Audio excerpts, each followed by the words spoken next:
사사기 말씀을 이렇게 계속 6주, 그러니까 6번 준비를 하면서 느꼈던 것이, 과연 신앙이 하나님을 믿는 신앙이 무엇일까? 라는 생각을 자꾸 갖게 해요.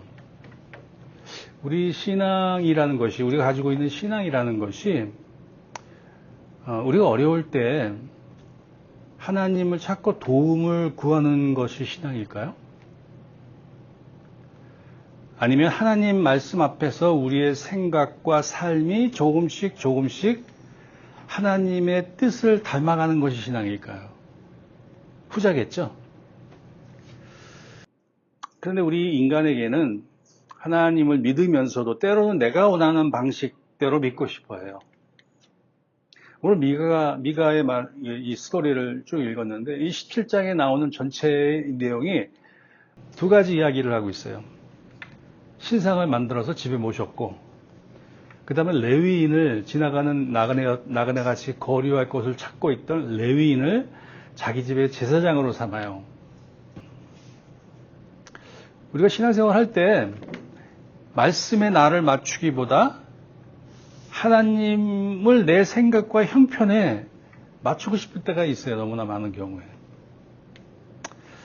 그래서 사사기 17장 오늘 우리가 나눌 이 말씀이 한 가정, 아주 오래전에 있었던 한 가정의 이야기 같지만, 이것이 수천 년을 지난 지금도 지금 사회와 한국 교회와 미국 교회, 전 세계, 전 인류의 이 기독교 신앙이 지금 어떻게 되어가고 있는가라는 것을 아주 잘 보여주고 있어요.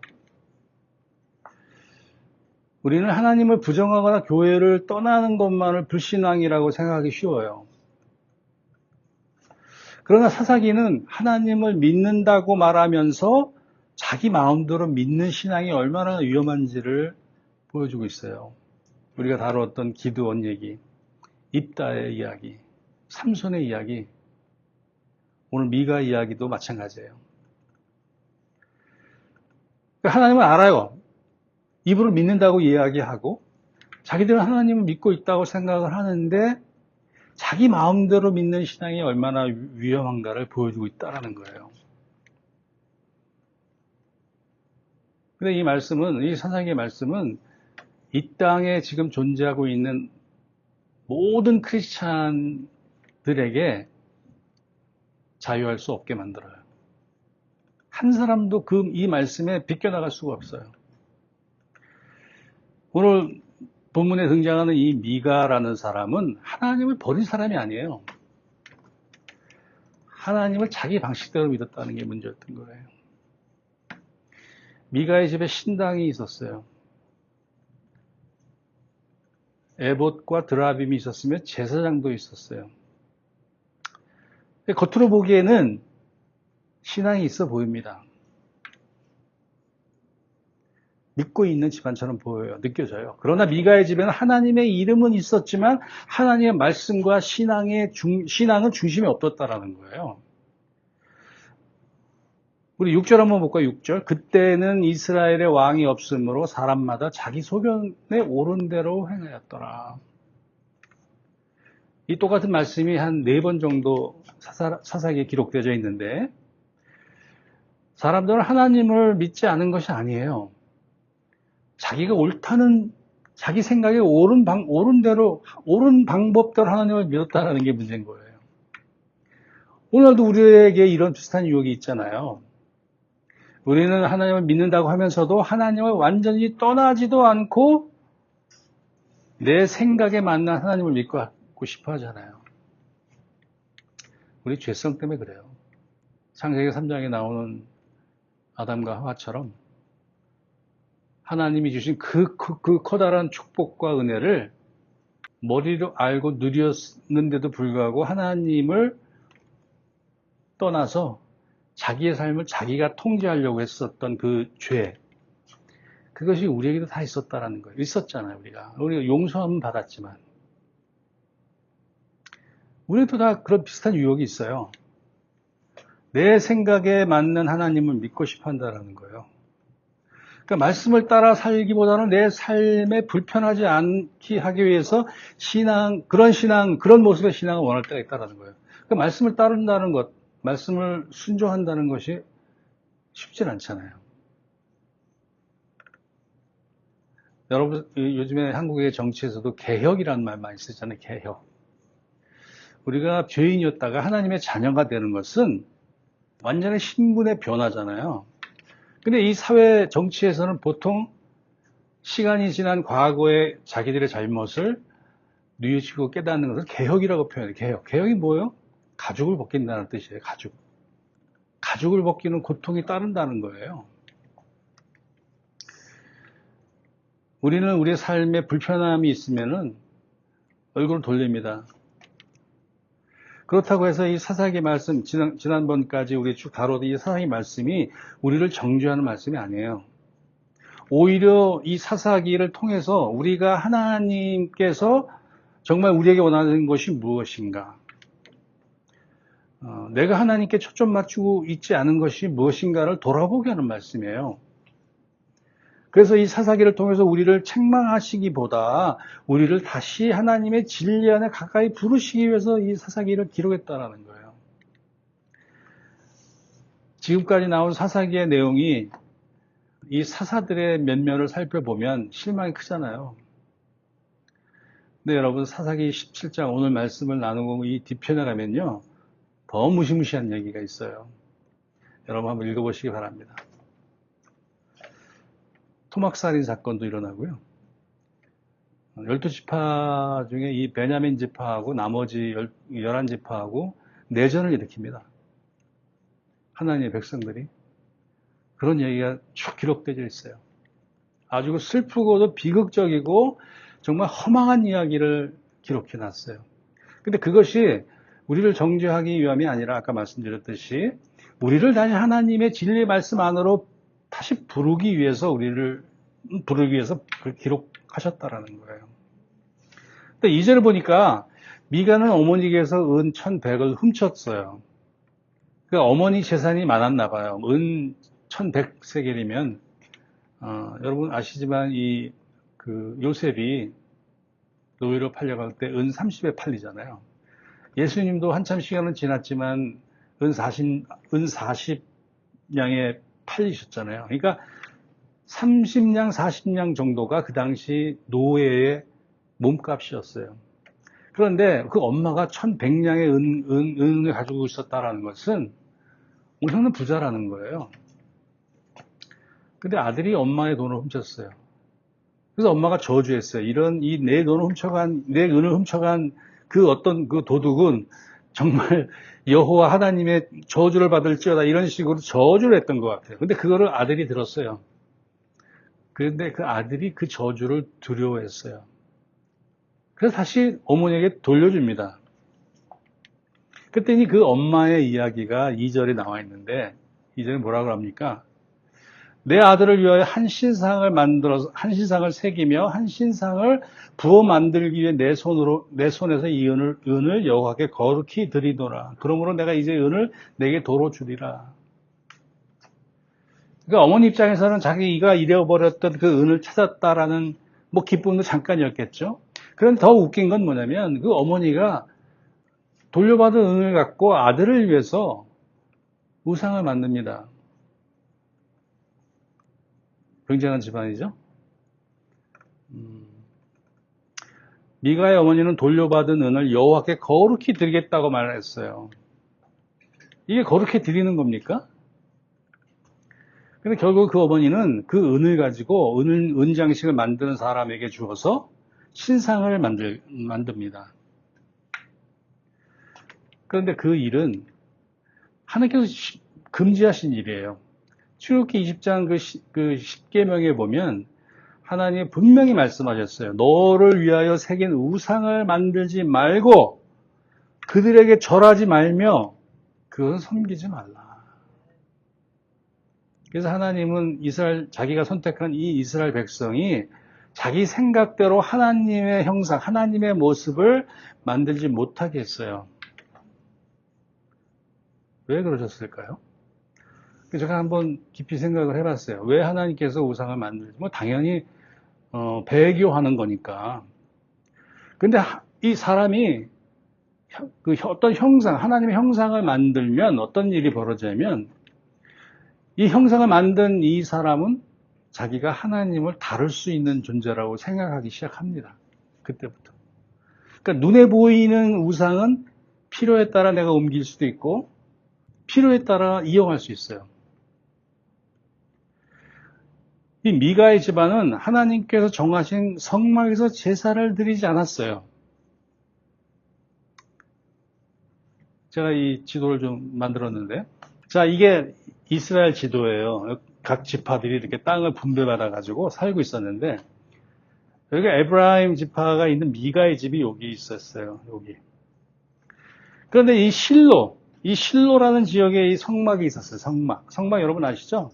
출애굽 때 그 광야에서 하나님께서 성막을 지어라 이렇게 지어라 해서 지었잖아요. 그래서 그걸 들고 모세와 여호수아가 이 가나안 땅에 들어온 거잖아요. 근데 그 가나안에 들어와서 이 실로에 모셨다라는 거예요.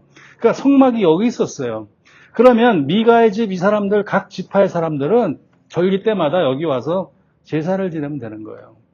그런데 이 미가의 집에 에브라임이 산지의 이 미가의 집에서는 자기가 이 신상을 만들어서 이게 하나님이야 이렇게 하고 거기서 제사를 지냈다는 거예요.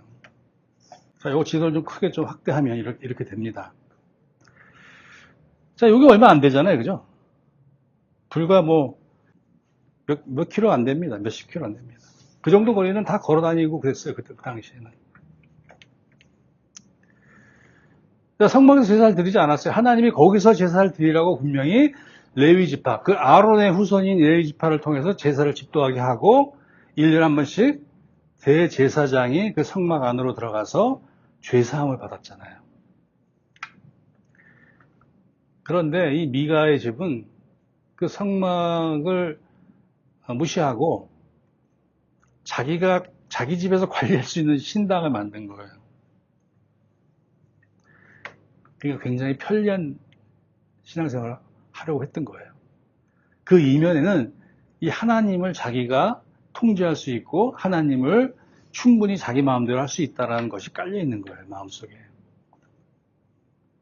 근데 어떻게 보면 반대급부로 보면 어떻게 보면 하나님을 좀 더 가까이에서 섬길 수 있는 장소처럼 보이기도 해요. 그런데 이 신당을 만들어서 거기서 에봇을 만들고 드라빔이 뭐냐면 인형 같은 거 있잖아요. 이 중동 지역에 가면은 조그만 인형인데 거기에다가 그걸 누구라고 대입을 해서 저주도 하고 축복도 하는 뭐 그런 것들을 다 집에다 모아놓고 신앙생활을 했는데 이거 어떻게 보면은 이 미가의 집안은 어떤 종교적인 만족을 위한 장소가 되어버렸다는 거예요. 그런데 이러한 상황을 보면서 우리도 때때로 하나님께서 멀리 계신다라는 것 때문에 그러니까 하나님을 내가 통제할 수 없다라는 것을 자기의 어떤 불편함으로 느낄 수도 있어요. 다시 말하면 하나님 눈에 보이시지 않으시잖아요. 그런데 우리가 늘 우리와 함께 하신다라는 그 믿음을 가지고 우리가 하나님을 믿고 섬기는 거잖아요. 그런데 보이지 않는 하나님 때문에 내가 하나님을 통제할 수 없다. 하나님을 내가 원할 때 믿고 내가 원하는 방식대로 할 수 없기 때문에 불편해하는 사람들이 있다는 거예요. 그뿐입니까? 어떤 때 여러분 우리에게 힘든 일이 닥치잖아요. 우리 인생의 방향을 바꾸십니다, 하나님이. 그런 일을 만나면 당황해야 합니다. 여러분, 하나님이 우리의 인생을 바꾸실 때는 어떤 것을 사용하죠? 고난을 사용합니다. 어려움, 장애물을 사용하세요. 근데 그렇게 편리한 신앙생활을 원하는 사람들은 그런 일을 만나면 주저앉습니다. 하나님 말씀보다, 하나님의 뜻보다 내 뜻에 맞는 하나님을 찾게 돼요. 오늘날 신당은 반드시 나무나 돌, 형상을 만드는 그 우상을만을 의미하지는 않아요. 우리 마음 안에도 내가 듣고 싶은 말씀을 듣고 받아들이기 어려운 말은 피하고 그런 것들이 신당이 될 수 있어요. 그러니까 하나님의 뜻보다는 나의 평안과 편리함을 우선하는 마음의 작은 신당들이 있을 수 있다는 거예요. 편리함 자체가 문제가 아니에요. 편리함은 나쁜 것이 아닌데 문제는 뭐냐면 그 편리함이 진리를 판단하는 기준이 된다는 거예요. 그 편리함이 하나님의 진리의 말씀의 기준이 된다는 거예요. 말이 안 되잖아요. 편리하면 순종하고 불편하면 외면하는 순간 우리는 자신도 모르게 하나님을 내 삶에 맞추려고 하는 거예요. 신앙은요, 제가 서두에도 말씀드렸지만 하나님을 내 집 안으로 데려와서 내가 원하는 자리에 모시는 것이 아니에요. 그런 세상에 무당들이 나는 짓이잖아요. 신앙은 내가 믿는 하나님의 임재 앞에 서서 그분의 말씀에 나를 맡기는 거예요. 하나님을 그냥 이렇게 이거 하나님이야 라고 해서 내 집안에 모셔놓고 가깝게 모셔놓고 내가 통제하는 그러한 것이 신앙생활이 아니고 하나님의 진리의 말씀 가운데 내 삶을 맡기는 게 신앙생활이라는 거예요. 그래서 참된 믿음은 하나님을 소유하는 것이 아니에요. 하나님을 소유할 수 없잖아요, 우리는. 하나님께 우리를 내어드리는 거예요, 신앙생활은 반대로. 자, 7절부터 13절 마지막 절까지 또 하나의 이야기가 나오는데 이 내러티브는 뭐냐면 이 베들레헴에서 올라온 한 레위 청년이 미가의 집에 이릅니다. 근데 미가는 그 레위인을 자기 집에 지나가려고 했던 그 레위인을 사실 처음엔 레위인인지 몰랐는데 레위인인 걸 알고 자신의 신당을 관리할 제사장으로 삼아요. 이게 뭘 얘기하는 거냐면 이 미가의 정체가 뭐 자세히 나와 있진 않아요, 성경에. 그냥 에브라임 지역에 사는 한 사람으로 소개하는데 그 어머니를 우리가 아까 다뤘지만 어머니가 하는 행동을 보니까 그 어머니도 바른 신앙생활을 못하고 하나님의 말씀을 모르는 것 같아요. 근데 이 미가는 그 사람이 레위인 걸 알고 지나가던 이 나그네가 미가 레위인 걸 알고 자기 집에 제사장으로 삼는다는 그 우스꽝스러운 일을 벌입니다. 10절에 이렇게 말을 합니다. 이 미가가 그에게 이르되 내가 나와 함께 거주하며 나를 위하여 아버지와 제사장이 되라. 여기서 아버지라는 어른이 되달라는 거예요. 그러니까 나를 위하여 제사장이 되라는 거예요. 하나님의 제사를 하기 위해서 세워진 이 레위 지파 사람들의 본분을 잃어버리고 나를 위하여 제사장이 되라는 거예요. 그렇게 하면 내가 해마다 은 10냥씩 13개일과 의복 한 벌과 먹을 것을 주리라. 근데 더 웃긴 건 뭐냐면 레위인이 그 말을 듣고 들어갔다라는 거예요. 아주 중요한 표현이 나를 위하여라는 말이에요. 나를 위하여. 이 레위인의 본분은요. 하나님의 백성에게 하나님 말씀을 가르치는 사람이었어요. 이 본분은. 그러니까 말하자면 목사나 교육자 같은 위치에 있던 사람이라는 거예요. 그런데 이 미가는 자신을 위해 일하라는 거예요. 하나님의 말씀을 가르치는 자의 본분을 따르는 레위의 제사장들이 아니라 자신을 위해서 자신의 안전과 복을 보장해 줄 제사장으로 이 되기를 원했던 거예요. 그래서 그에게 이 미가에게는 이 레위라는 이 지파 사람들이 하나님의 종이 아니라 자신의 종교적 필요를 채워줄 수 있는 사람이라고 여겼던 거예요. 그것도 먹고 자는 거 다 해결해주고 내가 1년에 은 10냥씩 줄게. 오케이. 받아들인 거예요. 이 레위인도 참 자기의 본분을 떠난 거잖아요. 본분을 모르는 거잖아요. 그러니까 6절에서 말한 것처럼 그러니까 왕이 없었기 때문에 자기가 원하는 대로 살고 있었어요. 레위 지파 사람들이나 이스라엘 민족들이 전부 다 하나님을 떠난 삶을 살고 있었다라는 거예요. 그런데 그 사람들이 다 하나님을 믿는다고 얘기를 하고 사는 사람들이었어요. 하나님의 12지파였기 때문에, 이스라엘 백성이었기 때문에. 그래서 이 미가는 그 레위 지파인 이 청년하고 고용주와 고용인의 관계가 돼버려요. 그런데 이 상황을 보니까 미가도 레위인도 우리 쉽게 비난할 수 없어요. 쉽게 비판할 수 없어요.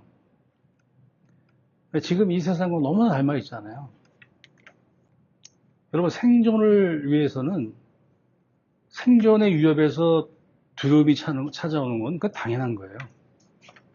어느 누구라도 가족을 이루고 자식이 있는데 현실적인 어려움, 우리 다음 끼니가 만약에 없다면 그 현실적인 두려움은 말할 수 없는 거예요. 그렇다고 해서 이 현실을 선택하기 위해서 우리의 것을 버릴 수 없어요. 우리의 본성을 버릴 수 없잖아요. 그러니까 미가도 하나님의 복을 받기 원했던 사람이에요. 어떤 자기 가정이 자기가 누리고 있는 이 가정의 미래를 보장받고 싶었던 거예요. 근데 그거 자체는 틀린 게 아니에요. 근데 문제는 뭐냐면 하나님의 말씀을 순종하기보다는 어떤 종교적인 조건을 갖추면 복을 얻는다고 생각하고 있었다는 거예요.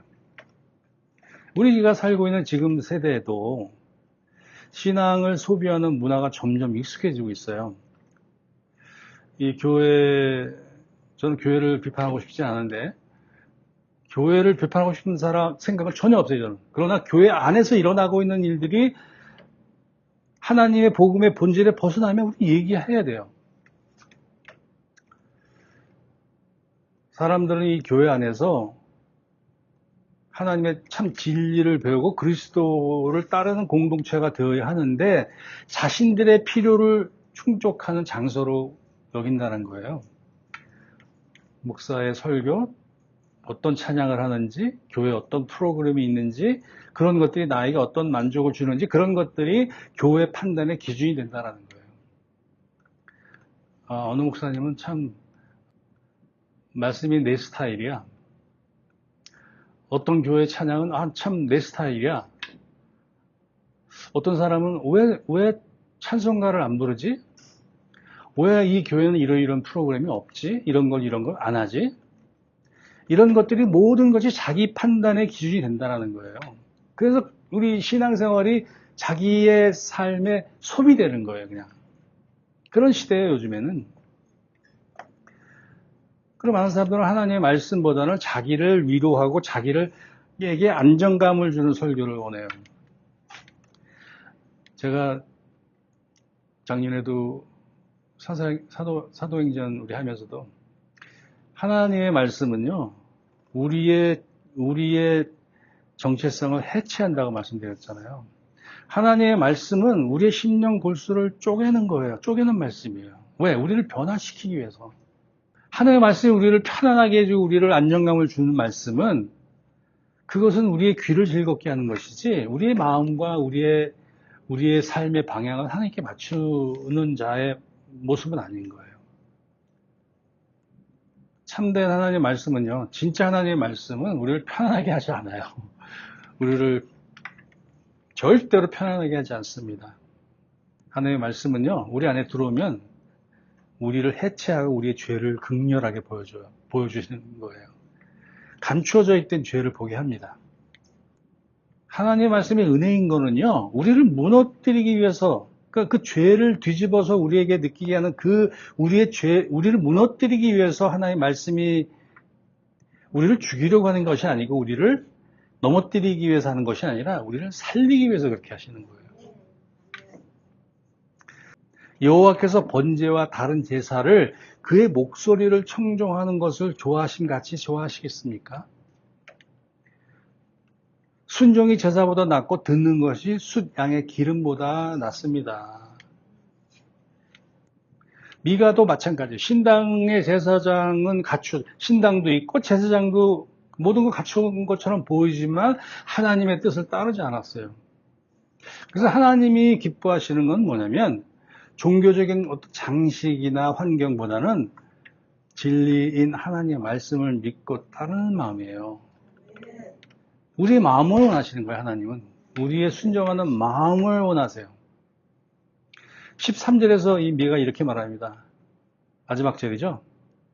레위인이 내 제사장이 되었으니 이제 여호와께서 내게 복 주실 줄을 아노라. 마음이 서글퍼지네요. 그죠? 우리는 신앙생활 하면서 하나님을 믿지만 우리는 말씀 앞에 섰을 때 우리가 정말로 하나님의 말씀에 합당한지, 우리의 삶이 하나님의 말씀에 합당한지를 묻지 않을 수가 없어요. 그래서 여러분들에게 매일 하나님의 말씀을 읽어야 합니다라고 강조하는 거예요. 자기 집에 산당이 있고 제사장이 있으니까 하나님께서 자신에게 당연히 복을 주실 것이라 믿었어요, 이 미가가. 그래서 그 미가가 믿는 것은 하나님의 약속이 아니라 자기가 만들어 놓은 그 신상이었어요. 신상이 자기에게 복을 줄 거라고 여겼다는 거예요. 여러분, 신앙에는요, 확신이 필요합니다. 확신. 그러나 모든 것이 확신, 그러니까 모든 확신이 믿음은 아니에요. 믿음은 내가 강하게 만드는 것이 아니라 하나님께서 말씀하시는 것을 순종할 때 우리가 강해지는 거거든요. 자기 방식의 종교는요, 순종하지 않아도 복을 받을 수 있다고 생각해요. 편리함, 평안, 이런 거 원하는 것이 나쁜 거 아니에요. 그것이 주는 진리를 보지 못하게 하는 편리함. 오늘 미가 같은 행동, 미가 같은 삶. 그래서 우리가 매주 교회에 나와서 예배하고 우리가 교회를 다니고 섬긴다는 그 이유만으로 신앙을 점검하지 않고 신앙생활을 한다는 것은 위험한 일이에요. 그래서 신앙생활을 오래 할수록 어떤 사람들은 어머니 뱃속에서부터 신앙을 갖추고 있었다는 이 모태 신앙을 가진 사람들조차도 교회를 다니면서 평생을 교회 다니면서도 하나님과의 관계를 깊이 돌아보지 못할 때가 있다는 거예요. 그 이유 중에 첫 번째는 저는 익숙함이라고 생각해요. 익숙함. 너무나 익숙해. 교회, 예배, 찬송, 찬양. 이런 것들이 너무 익숙한 거야. 그냥 내 삶의 일부야. 그냥. 매너리즘에 빠지는 거죠. 그런데 그 모든 사람들이 결국 어느 순간에는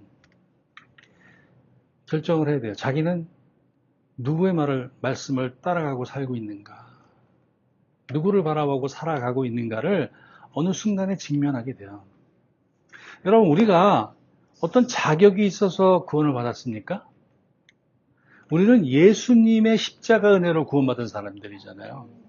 우리가 완전히 순종했기 때문에 구원받은 사람이 아니에요, 우리는. 오직 예수님의 은혜로 구원받은 사람들이에요. 오늘 미가의 이야기를 자세히 살펴보면 우리 마음에 얼마나 쉽게 산당을 만드는지 보여줘요. 그런데 성경은 잘못된 신앙을 고치라고만 하지 않아요. 하나님께서 다시 돌아오라고 말씀합니다. 그러니까 내가 너를 이렇게 고치겠다. 내가 너에게 이러이러한 것을 이런 식으로 말씀하시는 접근이 아니라 자신에게 다시 돌아오라는 거예요. 돌아오라. 그래서 하나님께서는 인간이 만드는 신당을 대신할 참된 성전과 참된 제사장을 보내주시는데 그게 누구냐? 예수님이에요. 우리의 참된 제사장은 예수님이에요. 예수님은 우리가 고용해서 우리의 뜻을 이루는 제사장이 아니시잖아요. 하나님이 보내신 영원한 제사장이시잖아요. 히브리서 10장에 보면 이런 말씀을 기록하고 있어요. 예수 그리스도의 몸을 단번에 들이심으로 말미암아 우리가 거룩함을 얻었노라. 우리 생각에 우리가 하나님을 알고 하나님을 믿었기 때문에 구원받았다라고 생각할 수 있잖아요. 많은 사람이 그렇게 생각합니다. 그런데 우리의 구원, 우리의 거룩함은 어디서 오냐면 예수님의 희생에서밖에 올 수 없어요. 왜 하나님이 자기 아들을 이 땅에 보내셔서 십자가에 희생시키셨겠어요? 우리를 위해서. 세상의 종교는요, 사람이 신을 이용하려고 합니다. 근데 하나님의 복음은 나 같은 죄인을 위해서 자신을 내어주는 사랑의 선포예요. 그래서 십자가 앞에서는 내 마음대로 믿겠습니다라는 고백을 할 수가 없어요. 십자가는 우리에게 하나님, 내 뜻에 맞게 살지 않고 하나님의 뜻대로 살겠습니다라는 고백을 하는 게 우리의 고백이 되어야 합니다. 그래서 나는 하나님의 사랑에 나를 맡기라고 말합니다. 예수님을 다시 왕으로 모시는 거예요. 여러분, 우리의 삶을 좀 돌아봐야 합니다. 신앙의 편리함을 선택하는 것이 신앙인지, 진리를 따르는 것이 신앙인지 조용히 돌아보시기를 바랍니다. 우리의 마음을 늘 십자가 앞에 내려놓아야 합니다. 주님, 내 나름대로, 내 마음대로가 아니라 주님의 뜻대로 믿게 하소서라는 고백이 여러분 모두의 기도가 되고 고백이 되시기를 축복합니다.